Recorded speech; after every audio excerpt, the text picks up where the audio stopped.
Have you ever tried to build furniture with your spouse? Or with the roommate or any other person ever? It is a whole thing. This week, my husband Guy and I celebrate 6 years of being married, and I can vividly remember the first time we tried to build furniture together 6 years ago. Some people told us that building furniture together was going to be a great marriage bonding tool.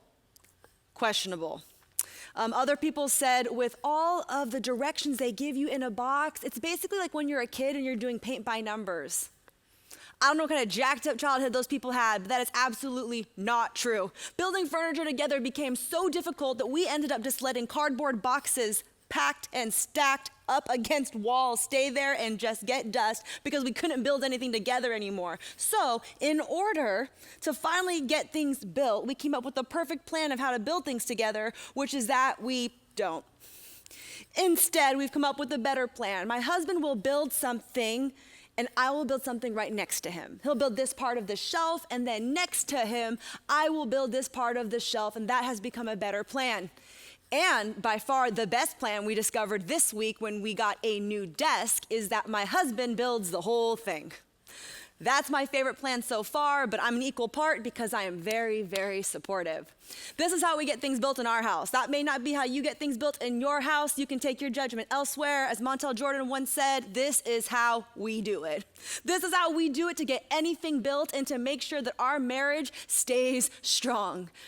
Building things isn't easy. Building takes time and energy and typically takes a lot of tension. Maybe you've never built furniture before, but harder than building a table or a shelf is building a career, building a business from the ground up, building a marriage, building a trusted community when you had none before. This is the hard stuff. This is no walk in the park. We meet a man in the Bible named Nehemiah. And Nehemiah is someone who had a goal of rebuilding the city of Jerusalem. And if you missed last week's talk, I encourage you to watch it because it was powerful and it'll give greater context to the story of Nehemiah. But I want to catch you up to where we are right now, because through Nehemiah and through the people of Jerusalem, we are going to learn how we too in 2020 can rebuild what's been broken in our homes, in our relationships, in our cities, in our world.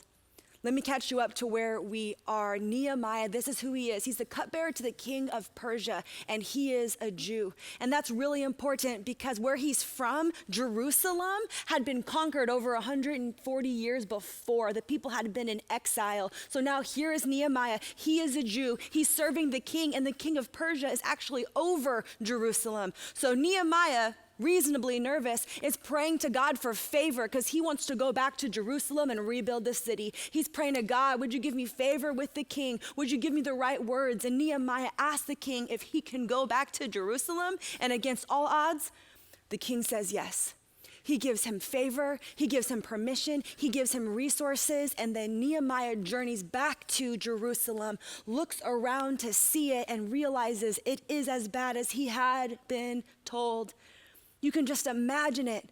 Him on his horse, galloping along the broken down stone, shattered gates, skeletons and cockroaches everywhere, seeing walls that were once built high, now on the floor with footprints against them where armies once conquered them years ago. You can just imagine. And here's where we pick up in Nehemiah 2. This is what he does. He gathers around the people of Jerusalem, and in Nehemiah 2, he says this. Nehemiah writes this, "Then I gave them my report. Face it, we're in a bad way here. Jerusalem is a wreck. Its gates are burned up. Come, let's build the wall of Jerusalem and not live with this disgrace any longer." I told them how God was supporting me and how the king was backing me up. They said, "We're with you. Let's get started." They rolled up their sleeves, ready for the good work.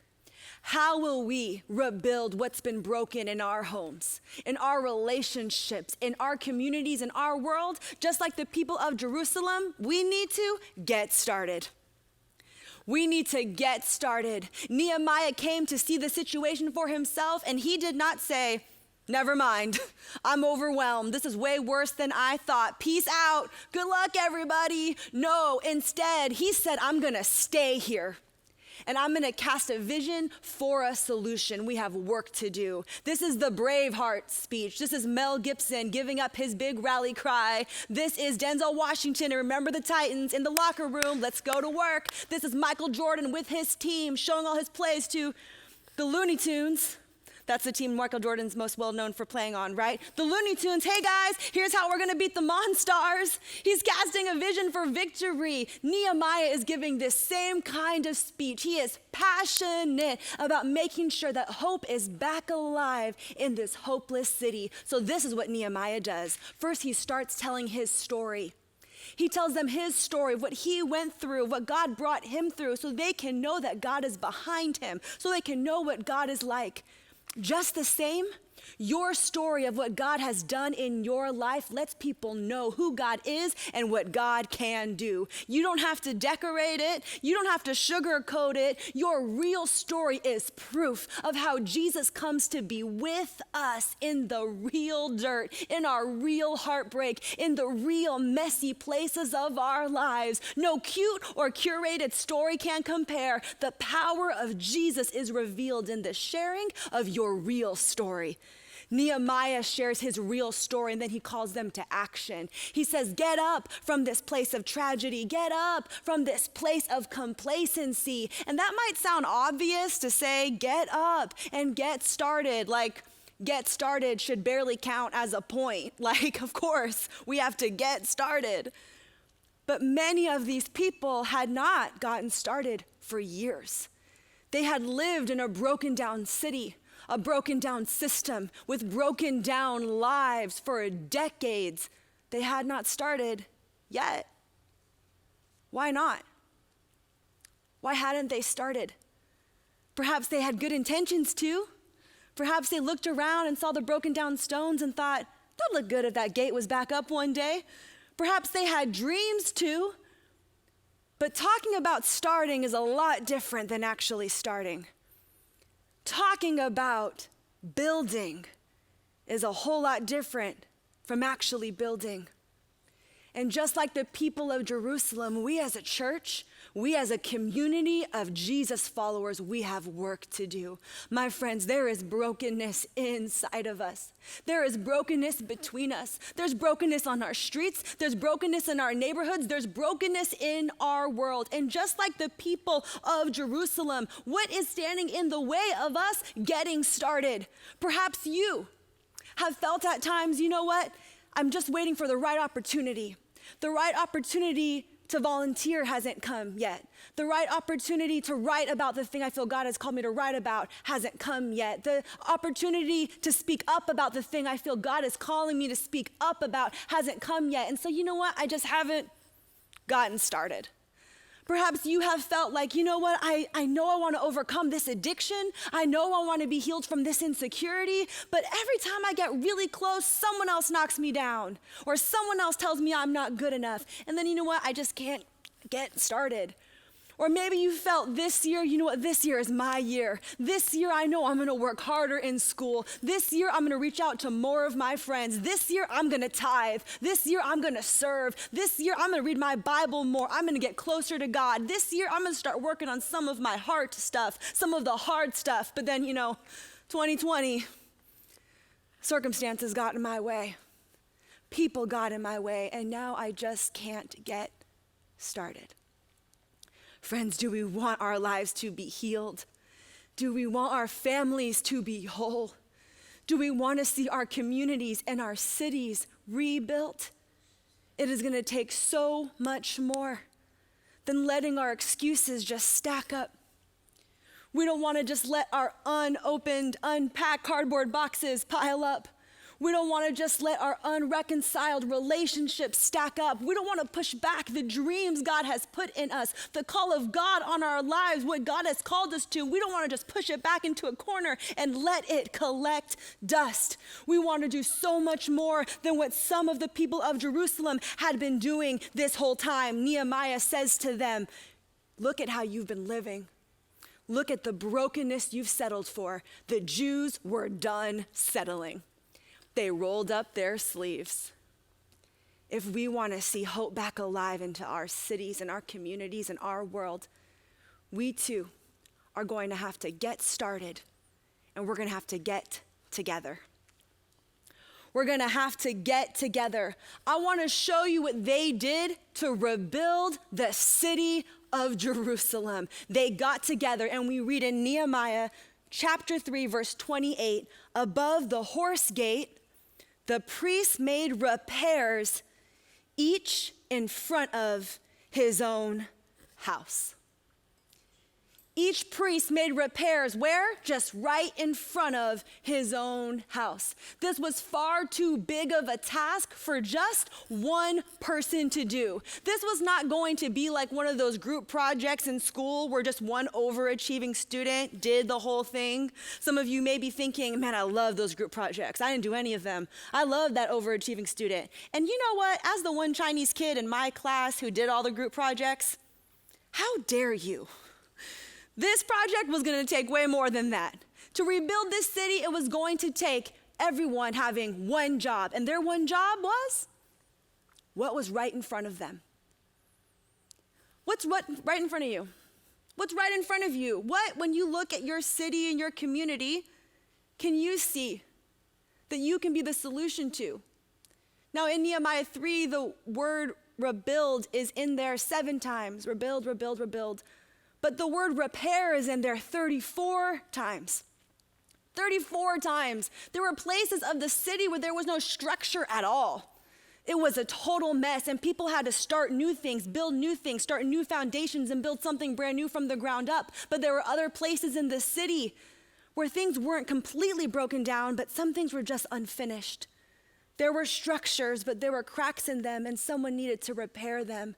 When you look at our world today, and when you look at your relationships and what God has put on your heart to do in your lifetime, what is right in front of you that you see needs to be built from the ground up? Maybe something no one's ever seen yet.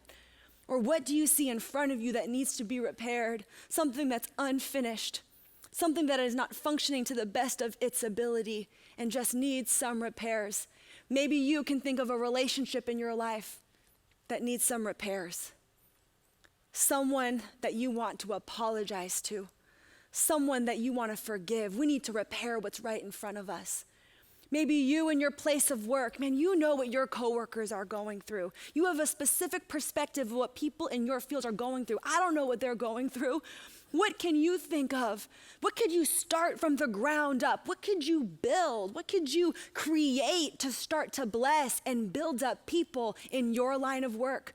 In your group of friends, you know what your friends are going through. Their specific heartbreak, their financial loss, their stress, their fears. How could you start to build her up? What could you continue to do to repair what's hurting inside of him? What could you invite both of them to join you on? A project of purpose that you could do together.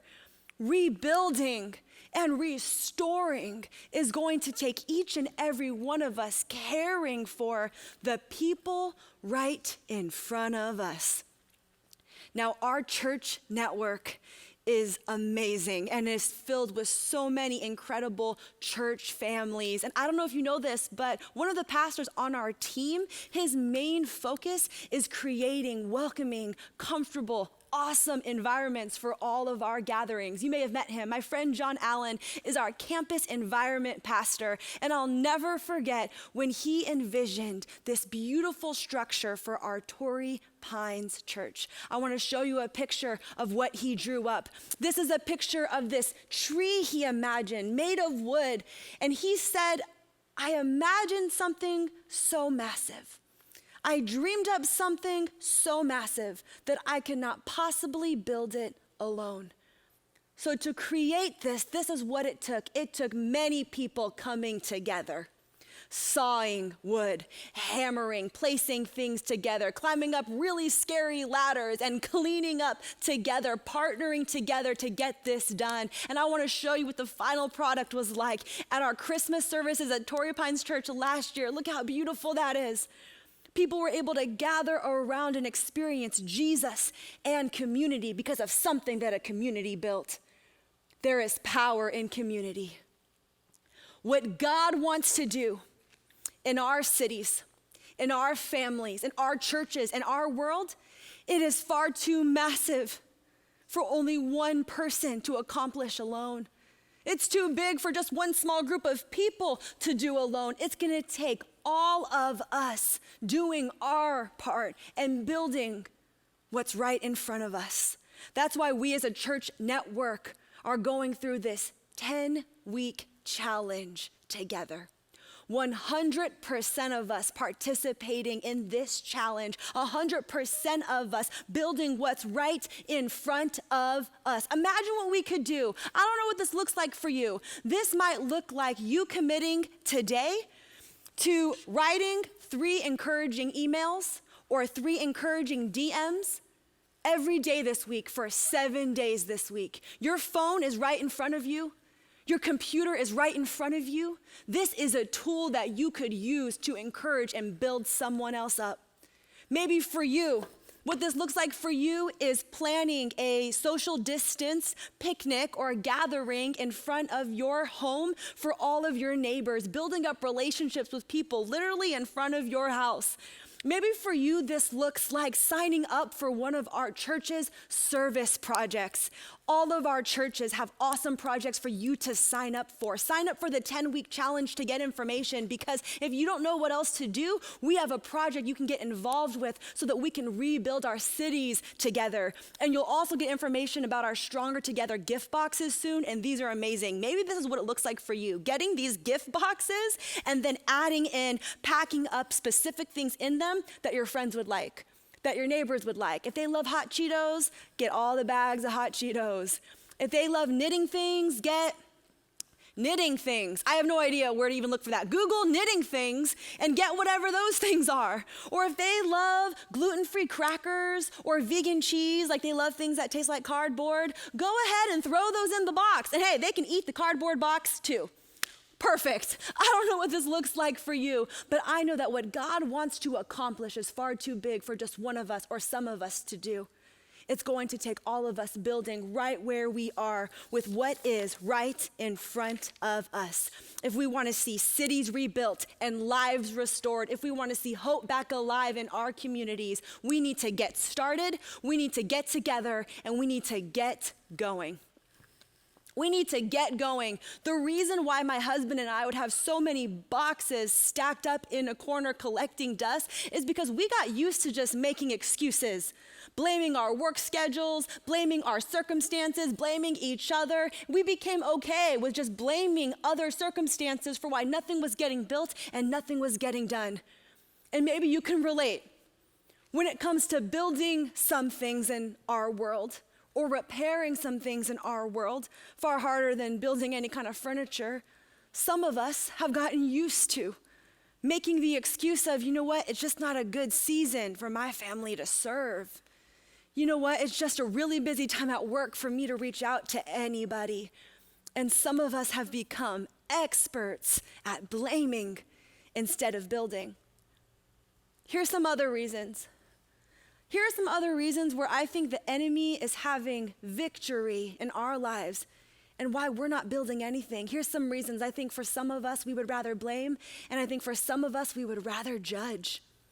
We would rather judge. In fact, in Nehemiah, we meet 3 men who would rather judge. There was one guy who was the governor of the area. His name was Sanballat. Then there was a guy who worked underneath him. His name was Tobiah. He was kind of like an interim mayor looking over Jerusalem. And then there was Geshem. He was a chief. So we got these 3 guys. And if you want to imagine this story, just imagine your own friends with those same names. I know we all have friends named Sanballat, Tobiah, and Geshem. So just imagine your friends in this story as I continue. So we have these 3 guys who were governing Jerusalem this whole time before Nehemiah even came. I can just imagine this little exclusive club sitting in all the broken down ruins, eating their s'mores, having the little campfire meetings, talking about all the broken ruins around them, maybe even making up their own plans of how one day they did want to rebuild the city, but they did not like Nehemiah's plan when he came into town. They laughed at him. They mocked him.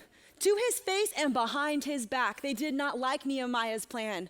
But what had they been doing all of this time? We will not see our cities rebuilt and our communities restored if we just kick up our feet, eat our popcorn, and point our fingers and laugh at all the people who are trying to make a difference. It's a lot easier to be a critic than it is to be a chef creating something from scratch. It's a lot easier to be safe on the bench in the shade, just critiquing all the players who are sweating it out on the field. It's a lot easier to tear down leaders than it is to lead. Nehemiah is saying, I have a plan to rebuild the city of Jerusalem. And these guys who are just making fun of the plan and laughing at the plan, they had been existing in this broken down city for years. What was their plan? Doing nothing? They were already accomplishing that, very successful. If we want to restore our communities, it's going to take so much more than just pointing our fingers and judging what other people are doing. It's going to take us rolling up our sleeves and doing something. Some of us would rather blame, some of us would rather judge, and some of us would rather compare. Some of us would rather compare what we're doing to what somebody else is doing. But we will not see our communities restored and our cities rebuilt if we're just comparing what's in front of us to what's in front of someone else. If we're just critiquing how someone else is building and not looking at what God has given us to build. The enemy hopes that we spend all of our time looking at what other people have and what other people are doing, so we don't spend our time discovering who we are and where we are and what we have and what God has called us to do. Don't let the enemy have any victory. Do not waste 1 second of your precious life comparing yourself to other builders. What has God put in front of you? For some of us, we've rather blamed, we've rather judged, we've rather compared, and for some of us, we are just plain tired. We are exhausted. We have cared so much. We feel like we have done so much, and it feels like no matter how much work we do, there is just so much to be done, and we're battling with compassion fatigue. We don't want the enemy to have any victory by us feeling so overwhelmed by the brokenness in our world this week, this month, this year, or during our lifetime, so much so that we resort to doing nothing. We're so overwhelmed, we don't even want to start one thing, get together for one thing, or get going at one thing. But you and I are not called to build everything. There is a whole community that's called. And what God is asking you is what is right in front of you. That is what God really wants. The enemy loves it when we're divided. The enemy loves it when we're so exhausted from the brokenness that we would rather ignore it and do nothing at all. But God desires something else entirely. In fact, the prophet Isaiah lived a few hundred years before Nehemiah, and he was talking to a group of people who were not worshiping God in the way God really wanted. He was talking to a group of people who are worshiping God through fasting. That's when they give up their meals and they pray instead during that time. And that's a great way to worship God. But Isaiah was noticing that this group of people, they were fasting and praying, but they were always complaining about each other. Sure, they were really religious, but they weren't rebuilders and they weren't restorers. They cared more about how religious they looked like. They didn't care actually about treating other people with kindness or compassion. And he noticed that these people were always arguing with each other, judging each other. They were treating their workers terribly, but they wanted all this credit from God and all this credit from the prophet Isaiah for doing the religious traditions. And maybe you and I can relate sometimes. In our weakest moments, sometimes maybe we have felt like, you know what, I'm doing the moral thing. I'm doing the religious thing. I'm posting the Christian post, okay? I'm checking the Christian boxes. What else does God want? It turns out he wants something else entirely. Isaiah is speaking to a group of people that maybe you and I can relate to sometimes. and he corrects them. He wants them to know the kind of worship that God really wants. And through the prophet Isaiah, in Isaiah 58, God says this: "This is the kind of fast day I'm after, to break the chains of injustice, get rid of exploitation in the workplace, free the oppressed, cancel debts. What I'm interested in seeing you do is sharing your food with the hungry, inviting the homeless pour into your homes, putting clothes on the shivering ill-clad, being available to your own families. Do this and the lights will turn on, and your lives will turn around at once. Your righteousness will pave your way. The glory of God will secure your passage. Then when you pray, God will answer. You'll call out for help, and I'll say, here I am. If you get rid of unfair practices, quit blaming victims, quit gossiping about other people's sins. If you are generous with the hungry and start giving yourselves to the down and out, your lives will begin to glow in the darkness. Your shadowed lives will be bathed in sunlight. It will always show you where to go. I'll give you a full life in the emptiest of places. Firm muscles, strong bones. You'll be like a well-watered garden, a gurgling spring that never runs dry. And then this is what happens. This is what happens when we begin to worship God in the way he really desires. Look at this in Isaiah 58, verse 12. Your people will rebuild the ancient ruins and restore the foundations of past generations. You will be called the rebuilder of broken walls and the restorer of streets where people live. This is the kind of worship God really wants, to repair relationships.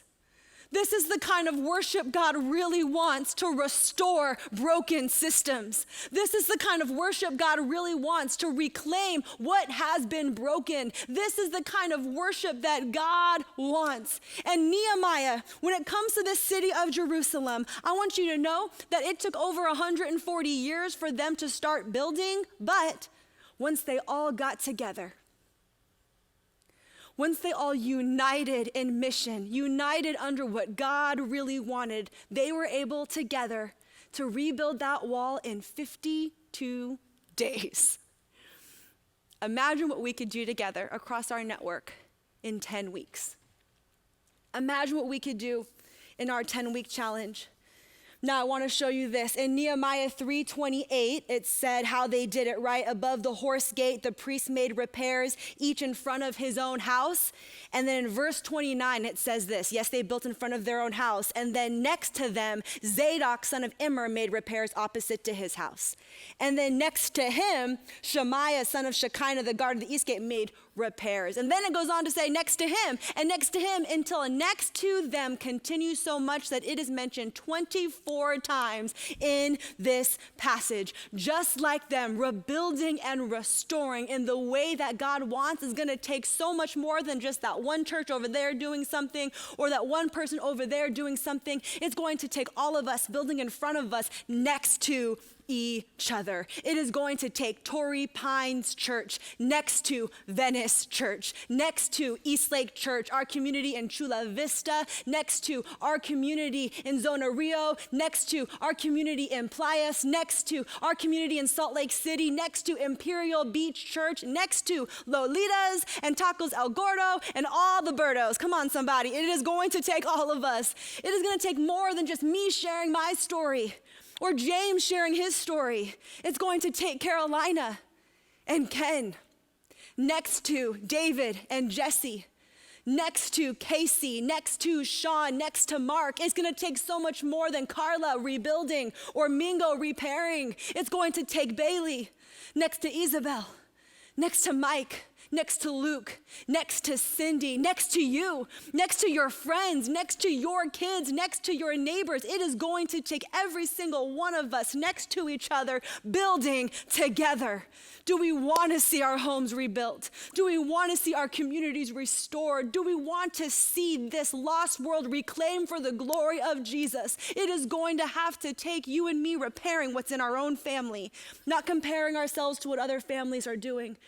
It's going to have to take you and me volunteering at our church, not letting ourselves become victim to compassion fatigue, feeling like, what can I do? But instead saying, I'm going to do what I can with what's right in front of me. It's going to take us online choosing to say words that build people up, that unify and don't tear down. Don't compare what you're posting to what someone else is posting. Pray what God has called you to say and what he's called you to do, and you use what God has put right in front of you. It's going to take you in your place of work looking not for every obstacle, but looking for every opportunity, because this is the worship God wants. God wants to see hope back alive in our homes, hope back alive in our cities, hope back alive in our world, and it is absolutely going to take our participation. Each and every one of us pausing and saying, God, what is right in front of me? I will not be overwhelmed. What would you like me to do? We want to encourage you with a song today called You Keep Hope Alive. This has been one of my favorite songs in 2020. We believe that God is not done yet, and we are not done yet, partnering with him on his mission for restoration in our cities and hope alive in our world.